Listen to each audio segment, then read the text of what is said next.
India's number 1 varicose veins hospitals ఐబీసీను సంప్రదించండి. మీ నొప్పి లేని ప్రయాణాన్ని ప్రారంభించండి. నమస్తే రమ్మగారు. నమస్తే జయ. రమ్మగారు, కొన్ని మనం తినే ఆహారంలో విరుద్ధ ఆహారాలని అంటారు. అంటే ఒకటి తిన్న తర్వాత ఇంకొక ఆహార పదార్థం తిన్నామనుకోండి, మనకు బాడీకి మంచిది కాదని, స్కిన్ ప్రాబ్లమ్స్ అని, హెల్త్ ఇష్యూస్ అని వస్తూ ఉంటాయి అంటారు. సో అలాంటివి ఏ ఉంటాయి? నిజంగా అది కరెక్టేనా? నిజంగా అది కరెక్టేనంటే ఆయుర్వేదం ప్రకారం కొన్ని ఆహార పదార్థాలు ఒకదానికొకటి విరుద్ధంగా పనిచేస్తాయి. కొంత జీవన శైలి కూడా ఒకదానికొకటి విరుద్ధంగా పనిచేసే జీవన శైలి ఉంటుంది. ఎలా ఇప్పుడు మనం ఆయాసంగా ఎక్కడి నుంచో బాగా పరిగెత్తుకొచ్చి హైరానగా ఇంట్లోకి వచ్చేసాం అనుకో, పరిగెత్తుకుంటూ మంచినీళ్ళు తాగచ్చా? తాగకూడదు అంటారు. ఆయాసం తీరాక మంచినీళ్ళు తాగాలి. ఆ ఆయాసంలో మనకి నీళ్లు నీళ్లు నీళ్లు నీళ్లు అనిపిస్తుంది, కానీ తాగకూడదు. ఎందుకు? అంత ఆయాస పడుతున్నప్పుడు అట్లా గొంతు అవి ఆరిపోతున్న ఉండగా మంచినీళ్ళు కనుక తాగితే యాడ్వర్స్గా దాని రిజల్ట్ వస్తుంది. కాబట్టి మనం కొంచెం సెటిల్ డౌన్ అయ్యాక మంచినీళ్ళు తాగాలి, అంతే కదా. అవునండి. అన్నం తినగానే పరిగెత్తకూడదు, అన్నం తినగానే పరిగెత్తకూడదు, అలసట పొందే పని చేయకూడదు. ఇది మనకి సాధారణ నియమం, ఎవరికైనా సరే. ఎవరైనా ఇందులో ఆయుర్వేదము, హోమియోపతి లేకపోతే అలోపతి తేడాలు ఏం లేవు. ఇది ఒక సహజమైన విషయం కదా. అవును. అట్లా ఇప్పుడు పదార్థాలు, చలవ చేసే పదార్థాలు తిన్న తర్వాత వేడి చేసే పదార్థాన్ని తినకూడదు. ఆహా. ఇది కామన్ రూల్ కనపడుతోంది కదా. చల్లగా ఉండే పదార్థం ఒకటి తిన్నాం, ఐస్ క్రీమ్ తిని కాఫీ టీ తాగుతామా మనం? తాగం కదా. చల్లగా అవుతుంది, ఆ చల్లగా అయిన తర్వాత వేడిది పోయకూడదు, కొంత గ్యాప్ ఇవ్వాలి. కొంత గ్యాప్ ఇవ్వాలి. అలాంటి నియమమే ఇందులో కూడా ఆయుర్వేదంలో చెప్పబడింది. చాలామంది ఆయుర్వేదిక వైద్యులు, చాలామంది మన దగ్గర బీవీ పూర్ణచంద్ గారు, పూర్ణచంద్ గారు చేశారు. అవును. కొన్ని వీడియోలు చేయించాం మనం. చాలా ఎక్సలెంట్ ఇవి ఉన్నాయి ఆయనవి. నేను ఎక్కువ ఫాలో అవుతాను. ఆయన పుస్తకాలు కూడా మా దగ్గర చాలా ఉన్నాయి. కొన్ని క్యాప్షన్స్ కూడా చాలా ఇష్టం ఆయనవి నాకు. అవే కాదు, మనం ఆయుర్వేద వైద్యులు చాలా మందితోటి మాట్లాడుతుంటాము. వీళ్ళందరూ చెప్పేది ఏంటంటే, ఒక రకంగా పనిచేసే పదార్థం తిన్నప్పుడు దాన్ని విరుద్ధపరిచే ఇంకో పదార్థాన్ని తీసుకోకూడదు. రెండు వేరువేరు రకాలుగా శరీరం మీద తమ లక్షణాన్ని చూపించే పదార్థాలని కలిపి వండకూడదు, కలిపి వండద్దు అని చెప్తారు. మనం అన్నం తినేటప్పుడు కూడా ఒక విధానాన్ని పాటించాలి. మన అన్నం తినేటప్పుడు కూడా మామూలుగా మనం ఏం చేస్తాము, అన్నం మొదలు పెట్టేటప్పుడు స్వీట్ తోటి మొదలు పెట్టకూడదు. అవునండి. ముందు కూర, తర్వాత పప్పు పచ్చడి, ఆ తర్వాత పులుసు కానీ చారు కానీ, తర్వాత పెరుగు. జనరల్గా మనం చిన్న ఆహారం సింపుల్ తిండి తినేటప్పుడు ఇలాగే చేస్తామా. ఇప్పుడు పాయసం చేసుకున్నాం అనుకో, ఏది పాలతో చేసిన పాయసం, పాలతో పరమాన్నం చేసుకుంటామా, పండగ రోజుల్లో పరమాన్నం చేసుకుంటాం, అన్నంతో పాటు వడ్డించుకుంటాం. ఆ వడ్డించేది అది ఎప్పుడు వడ్డించాలి? ఈ పప్పు కూర అయిన తర్వాత పాయసం లాస్ట్లో తినాలి. లాస్ట్లో తినకూడదు. పెరుగు తర్వాత పాయసం తినకూడదు అసలు. తినవలసింది ఎప్పుడు వడ్డించాలి? ఎవరైనా మీకు లాస్ట్లో తినే అలవాటు ఉంది మీకు, డెజర్ట్ లాగా భావించద్దు. పాలతో చేసిన పదార్థాన్ని ఆహారానికి మధ్యలోనే తినాలి.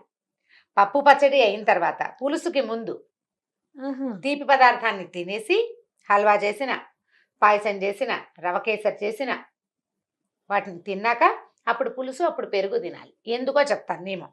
మనం పెరుగు అన్నం తిన్న తర్వాత పెరుగు అన్నానికి పెరుగు పాలు ఒకదానికొకటి విరుద్ధం అవునా కాదా? పాలని పెరుగుగా మార్చడానికి మనం దేన్ని వాడతాం? తోడు వేస్తాం కదా, పెరుగే కదా.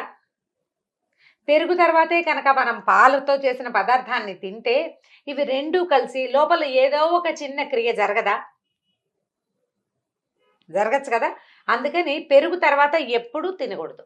మనం భోజనాలన్నిట్లలో సాధారణంగా డిన్నర్కి వెళ్తే, ఎక్కడికైనా లంచ్కి వెళ్ళినా కూడా భోజనం అవగానే పెరుగన్నం తిని చేయగడుకోవటము, ఐస్ క్రీమ్ కప్పు తీసుకోవటం సహజంగా చేసే పని. సహజంగా ఏమిటి, అవన్నీ మనకు అలవర్చేశారు చేయ దాన్ని. ఇప్పుడు కొన్ని సంవత్సరాలుగా ఐస్ క్రీమ్ భోజనంలో పెట్టడము, ఈ పొట్టలోకి వెళ్ళిన పదార్థాలతో పాటు అది కూడా వేడి వేడి పప్పు సాంబారు వాటితో పాటు ఈ చల్లటి ఐస్ క్రీము, ఇవి రెండు ఎంత పరస్పర విరుద్ధమో. మీరు ఎక్కడికైనా భోజనాలకు వెళ్ళొచ్చాక మీకు ఈజీగా తేలిగ్గా ఉంటుందా? ఉండదు. ఉండదండి. అరుగుదలకి రాదు, పిల్లలకి ఎండైజేషన్ వస్తుంది. ఎందుకని దాన్ని మనం వేరే రకంగా భావిస్తాం. భోజనాలు అరగవని, లేకపోతే దిష్టి తగిలిందని, వాడిన నూనెలని బయటకు వెళ్ళి తింటే ఇదే వస్తుంది. మనం అన్ని విరుద్ధాహారాలే తింటున్నాము. అది పొరపాటు, అది చేయకూడదు. అసలు ఐస్ క్రీమ్ భోజనంలో పెట్టకూడదు. స్వీట్లు పెట్టచ్చు, లడ్డూలు, బాదుషాలు లాంటివి పెరుగన్నం తిన్న తర్వాత తినచ్చు. అది హెవీ అవుతుంది కానీ లోపల ఏదైనా రియాక్షన్ జరిగే అవకాశం లేదు. అదేలేండి. ఇలా విరుద్ధమైన ఆహారాలు తింటే కనుక పొట్టలో ఒక రకమైన ఇది ఆమం అంటారు, దాన్ని ఆమవాతం అంటుంటారు, అవి తయారవుతాయని అంటారు. ఒక రకమైన యాసిడ్స్ అన్నమాట ఆమం అంటే, బహుశా అని అనుకుంటున్నాను నేను. ఆమము అని రాస్తారు చాలా చోట్ల. ఆమవాతం అనేది కూడా చూస్తుంటాం. పుల్లటి తేన్పులు వస్తాయి, పులి తేన్పులు వచ్చేస్తాయి సాయంత్రం అయ్యేసరికి. అదే రాత్రి 8 అయినా సరే మధ్యాహ్నం 3ంటికి తినదే గొంతులోకి వస్తూ ఉంటుంది. అవును, అవునండి. ఆ రావడానికి కారణం మనం స్వీట్ తింటమే. ఆ స్వీట్ని మధ్యలో తినేసేయాలి. ఈ ఐస్ క్రీమ్ని తినకూడదు. అలాగని భోజనం మధ్యలో ఐస్ క్రీమ్ తెచ్చుకు తిని తర్వాత పులుసన్న కలుపుకుంటే మనం స్టూపిడ్ లా కనపడతాం చూసేవాళ్ళు. ఫన్నీగా కనిపిస్తాం. ఫన్నీగా కనిపిస్తాం. అసలు ఐస్ క్రీములు ఎత్తేయండి. నేనైతే తిన్ను జయ, ఎక్కడ లంచ్లో డిన్నర్లో ఐస్ క్రీములు తిన్ను. నాకు డైజెస్ట్ కాదు, నా సొంత ప్రాబ్లం అనమాట. ఐస్ క్రీమ్ తిన్నాను చచ్చాను అనమాట నేను. అప్పుడు నేను ఏ భోజనం చేయకపోతే ఒట్టి ఐస్ క్రీమ్ మాత్రమే తినాలి. అన్నం తిన్నాక ఐస్ క్రీమ్ తింటే సూట్ కాదు నాకు. చాలా సంవత్సరాలుగా నేను ఎప్పుడు తిన్నాను. ఐస్ క్రీమ్ విడిగా తింటా, దాని ముందు వెనక ఏం ఉండకూడదు. అప్పుడు కూడా కొంచెం ఇబ్బందిగానే ఉంటుంది, కాకపోతే దాని మీద ఉన్న మోహంతో తినడమే, వ్యామోహం కొద్ది. ఇలా కలపకూడని పదార్థాలు సాధారణంగా మీరు సెర్చ్ చేయండి, ప్రతి వాళ్ళకి తెలుసు. అవునండి, నాన్ వెజ్ లో కూడా చాలా ఉన్నాయి. మినపప్పు పెరుగు కలపకూడదు అంటారు, పాలు మినుములు కలపకూడదు. రమ్మగారు ఆగు చెప్తా, నాకు తెలుసు నీ వెంటనే నీ వచ్చే ప్రశ్న ఏంటో. మనం పెరుగు గారెలు చేసుకుంటాం. పెరుగావడలు నీవు మామూలు గారెలు 10-15 తినేవాళ్ళు టిఫిన్ లాగా పెరుగు గారెలు 2 లేదా 3 తింటాం. అవును, ఇవి ఎక్కువ చెయ్యము, ఎక్కువ తినము, రుచికి మాత్రమే తింటాం. నీకు గారెలు 15 తిన్నా తేన్పులు రావు. పెరుగు గారెలు తిన్నవాడు ఎంత మంచి డైజెషన్ ఉన్నవాడికైనా తేన్పు వస్తుందా రాదా? నిజం చెప్పుకోండి మీకు మీరు. పెరుగావడ తిన్నవాడికి గొంతులోకి రాకుండా ఉండదు. మనం బఫేలకి లంచెలు గింజలకు వెళ్తే ఒక్కటి పెడతాడు ముద్దుగా, అంతే, ఒకటే. అది డైజెస్ట్ అవ్వదు 100%. మినుము పెరుగు కలపకూడదు. అది కూడా మనం రోజు వారం చేసుకోం. అవును, వారం గారెలు చేసుకునే వాళ్ళు కూడా 6 నెలలకు ఒకసారి పెరుగు గారె చేస్తారు. తక్కువ తినాలి, అది అరగదు, పొట్లోకి వెళ్ళాక తిమితంగా ఉండదు. పాలు, పొట్లకాయ, సొరకాయ, బీరకాయ ఇవన్నీ పాలు పోసి వండుతారు. కొన్ని పొట్లకాయ, ఎగ్ లాంటివి కలిపి తినకూడదు. అవి కలిపి. నాన్ వెజ్ తిన్నాక రమ్మగారు పెరుగు కానీ మజ్జిగ కానీ తీసుకోకూడదు. మరీ ముఖ్యంగా చేపలు తిన్నాక, ఫిష్ తిన్నాక తినకూడదు అని అంటారు. తినకూడదు అంటారంటే అవన్నీ కరెక్టే, పాతకాలం వాళ్ళకి బాగా తెలుసు, ఆయుర్వేద సూత్రాలు మనకు తెలియదు. కానీ ఈ విరుద్ధాహారాలు, కందిపప్పు పప్పు అన్నం పెట్టాక పెరుగు అన్నం పెట్టచ్చు, అన్నంలో పాలు పోసి పెట్టకూడదు అంటారు. మామూలుగా చిన్నపిల్లలకి అన్నం పెట్టాం, పప్పు అన్నం పెట్టి పాలు అన్నం పెట్టకూడదు. పాలన్నం అవి కలిపి పెట్టేటప్పుడు పాలు అన్నం కలిపి పెడతామా, అందులో పంచదార, బెల్లం లాంటివి వేస్తే డైజెషన్ పాడవుతుంది. అన్నం మెత్తగా కలిపి, ఎందుకు ఏం వేయకర్ల, అన్నం మెత్తగా కలిపి పాలు పోస్తే పాలు కలిసిన అన్నమే రుచి. మేమైతే బెల్లం వేసుకుని తింటాం జయ. పాలన్నంలో బెల్లం వేసుకోవటం మాకు చాలా పాతలు. డెలివరీ అయ్యాక పెరుగు పోయారు కదా, మజ్జిగ పోయారు వాతం అని, పాలు పోస్తారా, పాలు బెల్లం తినకూడదండి. ఇది తినకూడదు, అది డైజెషన్ అవ్వదు, డైజెస్ట్ అవ్వదంటారు. డైజెస్ట్ అవ్వదు అసలు. అమిబియాసిస్ లాంటి లక్షణం ఉంటే పొట్టలో బయటకు వచ్చేస్తాయి. పాలు బెల్లం తినేసరికి అలా 4-5 రోజులు తినేసరికి వచ్చేస్తుంది, డైజెషన్ అవ్వదు. ఈ డైజెస్ట్ కాని పదార్థాలను కలపకూడదు. చాలా మంది ఇడ్లీలో పాలు పోసి కలిపి పెడతారు. అవునండి, అసలు మినుము పాలు కలపనేకూడదు, మినుము పెరుగు కలపకూడదు చెప్తున్నాం క్లియర్గా. మరి ఇడ్లీలో పాలు పోయటం ఎందుకు? కాస్త చారు చుక్క పోయచ్చు కావాలంటే. కొంచెం రసం చేస్తామా, రసం పోస్తే కాస్త పలుచగా అవుతుంది. అసలు ఇడ్లీ కొంచెం చక్కగా మెత్తగా పల్చటి ఇడ్లీలు పెట్టండి, దిబ్బ ఇడ్లీలు పెట్టకుండా. అవి వేస్తామా ప్లేట్లో, వేసేటప్పుడు ఎత్తుగా రానివద్దు, పల్చగా చేయండి. ఇడ్లీ పల్చగా వస్తుంది, మెత్తగా ఉంటుంది. కొంచెం నెయ్యి అద్ది పెట్టచ్చు. ఇడ్లీ నెయ్యి మంచి కాంబినేషన్. కానీ మనకు తెలియకుండానే చాలా తప్పులు, అంటే ఇప్పుడు మీరు అన్నట్లుగా ఇడ్లీ పాలు పెట్టేస్తూ ఉంటాం, అంతే పెట్టేస్తాం. చాలా మంది బిస్కెట్లలో పాలు పోసి కలిపేసి పెట్టేస్తారు. అవునండి, అవును. అసలు ఎందుకు? ఇంకే పదార్థం దొరకదా మనకి? అసలు బిస్కెట్లే పెట్టకూడని పదార్థం, దాంట్లో మళ్ళీ పాలు కూడా పోస్తాం. ఆలోచించి పెట్టాలి. పప్పులు పాలు కలపకూడదు. పెరుగన్నంలో అరటిపండు, మామిడి పండు మనం బాగా తింటాం చేయ, మన వైపు మరీ అలవాటు. చక్కరకాయలు పళ్ళు కనపడితే పెరుగన్నంలో వేసుకోవాలి. నేను మిగలబండిపోయిన అరటిపళ్ళు ఖచ్చితంగా పెరుగన్నంలో వేసుకుంటాను. నేను కూడా చాలా అలవాటు. పెరుగన్నంలో స్వీట్ నలుచుకునే వాళ్ళు కూడా ఉంటారు. అసలు పెరుగు పళ్ళు కలపకూడదు అని ఒక నియమం అట. బరువైపోతుందని, డైజెస్ట్ కాదు. ఇవేంటంటే మొదటి రోజులో విషంగా పరిణమించదు, అది లాంగ్ రన్ లో ఇబ్బందులు పెడతాయి. కొంతకాలం అయ్యాక, పెద్దవాళ్ళం అయ్యాక, ఇప్పుడు ఏంటంటే మన మెషిన్ స్పీడ్ గా పనిచేస్తున్నాను, దాని వల్లే ఇబ్బంది అని అనుకోము. తెలీదు, అసలు మనకి తెలీదు. ఇది చెయ్యకూడనివి చేయకూడదు. అన్నం తినగానే స్నానం చేయటం, అవును. రాత్రి పడుకునే ముందు స్నానం చేయటం, అసలు రాత్రిపూట స్నానమే చాలా పొరపాటు, ఆరోగ్యం కాదది, వాతం చేస్తుంది ఒంటికి. రాత్రిపూట పడుకునేటప్పుడు స్నానం చేసి పడుకుంటారు చాలా మంది. మనకి ఇదివరకు ఉండేదా జయ అట్లా? ఇదివరకు సాయంత్రం పూట చేసేవాళ్ళు, సాయంకాలాలు చేస్తారు, సాయంత్రం కాదు, రాత్రి స్నానం సంగతి చెప్తున్నాను. రాత్రి భోజనం చేసి అవును, ఒక గంట పోయాక పడుకునే ముందు ఒక చెంబు నీళ్లు పోసుకుని పడుకుంటే హాయిగా ఉంటుందని, చెమటలు పోయకుండా ఉంటాయని ఎండాకాలం చాలా మంది చేస్తూ ఉంటారు. అది చాలా తీవ్రమైన అనారోగ్యానికి దారితీస్తుంది. అది కూడా అంత మంచిది కాదు, వాతం చేస్తుంది ఒంటికి అని చెప్తారు.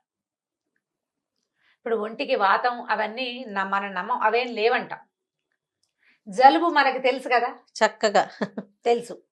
ఇప్పుడు జలుబు చేయకుండా ఒంట్లోంచి సెగలు వస్తున్నట్టుగా, హాట్ ఫ్లషెస్ వస్తున్నట్టుగా ఉండటం కూడా మనకు తెలుసు కదా. అవునండి. ఈ రెండు ఎక్కడి నుంచి వచ్చాయి? మన శరీరంలో నుంచే కదా. శుభ్రంగా ఉన్నావు, రాత్రి పడుకున్నావు, తెల్లారులేసరికి ఒళ్ళు నొప్పులు, బరువు వస్తాయి. ఏదో ఒక రియాక్షన్ జరిగింది కదా శరీరంలో. తెల్లవారు లేచేసరికల్లా లెథర్జిక్ గా ఉండటం, బద్ధకంగా ఉండటం, బరువుగా ఉండటం. ఏసీలు కూలర్లు వేసుకుని పడుకున్న వాళ్ళకి ఎక్కువగా కనపడుతుంది. ఆ చల్లదనం వల్ల వాళ్ళ ఒంటికి వచ్చిన ఇబ్బంది, దాన్నే వాతం అంటారు, వాయువు అంటాం.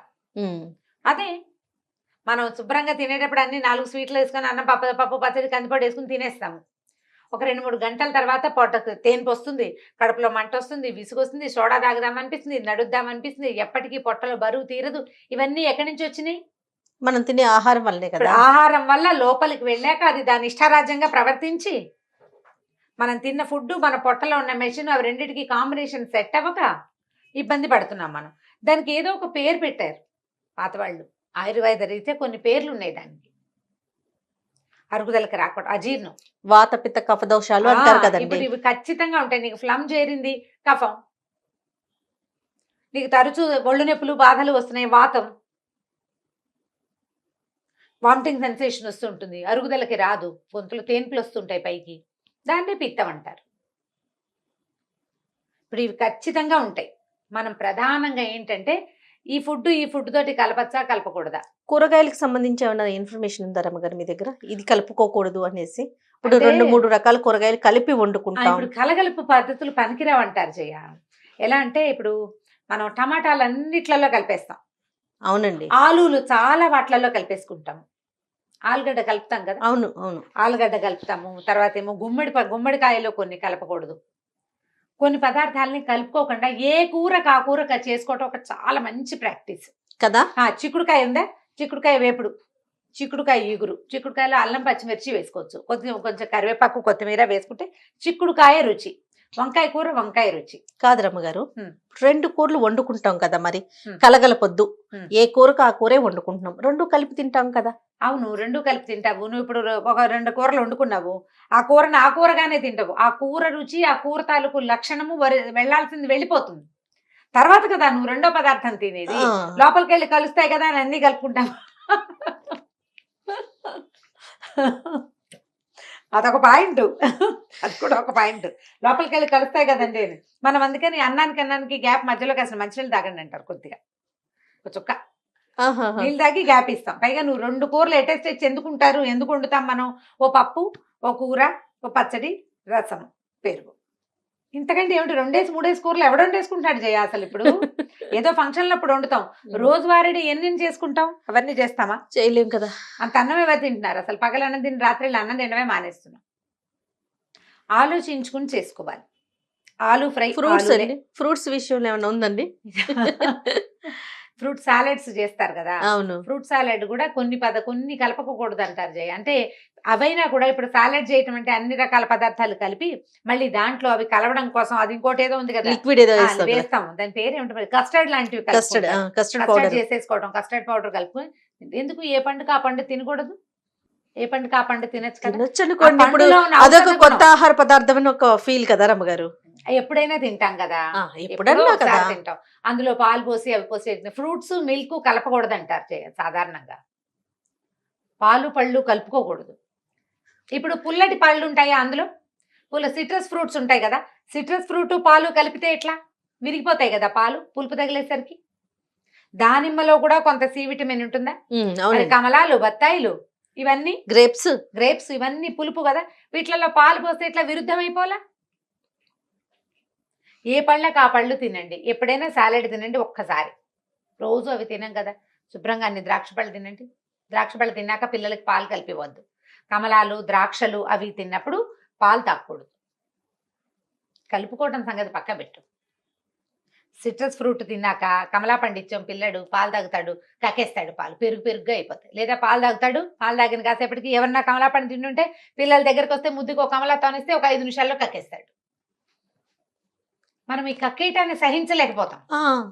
పిల్లడు కక్కేస్తే అందరు పిల్లలు ఊరుకోరు, కొంతమంది ఏడ్చి గగ్గోలు పెట్టి సొమ్మసిల్లిపోతారు ఆ చిన్న వామిటింగ్కి.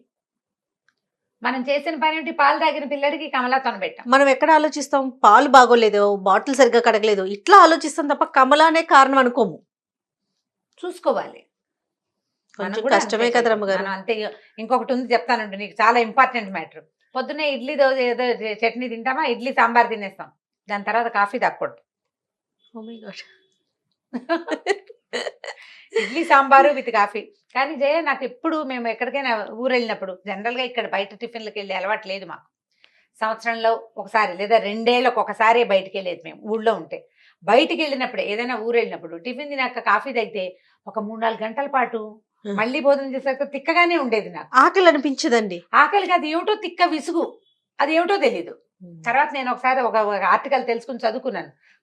చదివాక నాకు అర్థమైపోయింది అనమాట, ఓహో నేను ఈ పొరపాటు చేస్తున్నాను. నేను కాఫీ ఎత్తేసాం లిస్ట్లో ఇచ్చి. టిఫిన్ తింటే ఓన్లీ టిఫినే తిను, కాఫీ తాకు. టిఫిన్ తిన్న వెంటనే కాఫీ ఆ టీ ఏదైనా తాగుతారు జనరల్ గా. రమ్మగారు మీకు తెలుసా, బిర్యానీ తిన్నాక టీ తాగుతారండి చాలా మంది, ఎందుకంటే తొందరగా అరుగుదలకు వస్తుంది అని. మరి అది నిజమో కాదో తెలీదు. బిర్యానీ సంగతి నేను చెప్పను, కానీ పెరుగన్నం తిన్నాక టీ తాగటం మాత్రం చాలా పొరపాటు. బిర్యానీ సంగతి చెప్పరా? బిర్యానీ సంగతి నాకు తెలీదు. బిర్యానీలో కూడా పెరుగు వేసుకుంటాం కదా, పెరుగు వేసుకుని నలుచుకుని తింటారు కదా, రైతాలు వేసుకుంటారు. అవునండి. వీటి తర్వాత టీలు అవి తాగకూడదు. ఘనాహారాన్ని తీసుకున్న తర్వాత వేడి ద్రవ పదార్థాలను తీసుకోకూడదు. అది కూడా పచనం చేయబడింది. మంచినీళ్ళు తాగండి, వేడి నీళ్లు చాలా మంచిది. భోజనం తర్వాత కాసిన ఒక హాఫ్ అన్ అవర్ గ్యాప్ ఇచ్చి నిమ్మరసం కలిపిన వేడి నీళ్లు తీసుకోండి, ద బెస్ట్. మీరు హెవీగా భోజనం చేసినప్పుడు ద బెస్ట్. వేడి గోరువెచ్చటి నీళ్ళు తీసుకోండి, ఆరోగ్యానికి మంచిది. ఐస్ క్రీమ్ని అన్నం తిన్న తర్వాత తినద్దు. భోజనం తర్వాత డెజర్ట్ తినాలి అంటే లడ్డూలు అలాంటివి తీసుకోవచ్చు, స్వీట్. పాయసం కానీ ఐస్ క్రీమ్ కానీ అంత మంచిది కాదు భోజనం తర్వాత. ఈ మొదటి రోజున తినగానే నాకేం లేదండి, మేము శుభ్రంగా తింటాం, మేము ఎన్నేళ్ళ నుంచో తింటున్నామని చెప్తారు ఖచ్చితంగా. అవునండి, అవును. ఇప్పుడు మనం డాక్టర్ గారితో మాట్లాడినప్పుడు కృష్ణ కిరణ్ గారు మనకు అలాగే చెప్పారు, ఇప్పుడేం ఉండదు, ఇప్పుడు బాగానే ఉంటావు నువ్వు. దీని తాలూకు ఎఫెక్ట్ నువ్వు లోపల నీ మెషిన్ని నువ్వు పాడు చేసింది, చిన్నగా చేసింది నీ ఆఫ్టర్ 45 ఆ వ్యవహారం బయటపడుతుంది. నువ్వు చిన్నప్పుడు చేసిన దానివల్ల ఇది వచ్చిందని నీకు తెలియదు. నేను చిన్నప్పుడు ఇలా చేసా అందుకు నాకు ఇలా వచ్చింది కాబట్టి మీరు ఇలా చేయకండి అని మీరు పిల్లలు కూడా చెప్పలేకపోతారు, మీకే తెలియదు. మీరు ఈ ఇది చెయ్యకూడదు అన్నప్పుడు చేయడం మానేయాలి. వాడెవడో చేశాడు, వాడికి ఏం కాలేదు, నాకు అవుతుందా, అలాంటి ప్రశ్నలు వేయకూడదు. చేయకూడదు అంటే చేయకూడదు, అంతే. ఇప్పుడు మనం ఏదో కొంచెం వేగ్గా చాలా కొన్ని విషయాలు. ముందు ప్రధానమైంది పరస్పర విరుద్ధాహారాలు ఏమిటి అనేది ఆన్ యువర్ ఓన్ బ్రౌజ్ చేసి చూసుకోండి. మీ తినే ఆహార పదార్థాలు ఏవేవి విరుద్ధంగా ఉన్నాయో, వేటిని మీరు కలుపుకుంటున్నారో దాని మీద శ్రద్ధ వహించండి. దానివల్ల పిల్లల ఆరోగ్యాలు బాగుంటాయి, మీ ఆరోగ్యం కూడా ఫర్దర్గా ముందుకెళ్లే కొందికి సమస్యల పాలవ్వకుండా ఉంటారు. ఇవాళ రేపు పేరు చెప్పలేని, దేనివల్ల వచ్చిందో తెలియని, ఏ రకంగా క్యూర్ అవుతుందో అర్థం కాని ఆటో ఇమ్యూన్ డిసీజెస్ విపరీతంగా ఉన్నాయి. అవునండి. వాటికి పేరు లేవు, అన్నిటికీ ఆటో ఇమ్యూన్ అంటారు. వాటిలలో చాలా వాటికి కారణం మన తాలూకు ఈ లైఫ్ స్టైల్ ప్రాబ్లమ్సే. మన లివింగ్లో మనం అలవర్చుకున్నవి. అందరూ పెడుతున్నారు, మనము పెడతాం, అందరూ తింటున్నారు, మనము తింటుంటాం. దానిని మార్చుకోండి, దానికోసం ప్రయత్నం చేయండి. కనీసం ముందు నాలెడ్జ్ పెంచుకోవాలి. రైట్ రమ్మ గారు, నమస్తే. నమస్తే జయ. ఈ వీడియో కనుక మీకు నచ్చినట్లయితే లైక్ చేయండి, షేర్ చేయండి. మరిన్ని వీడియోస్ కోసం మా ఛానల్ని సబ్స్క్రైబ్ చేసుకోండి.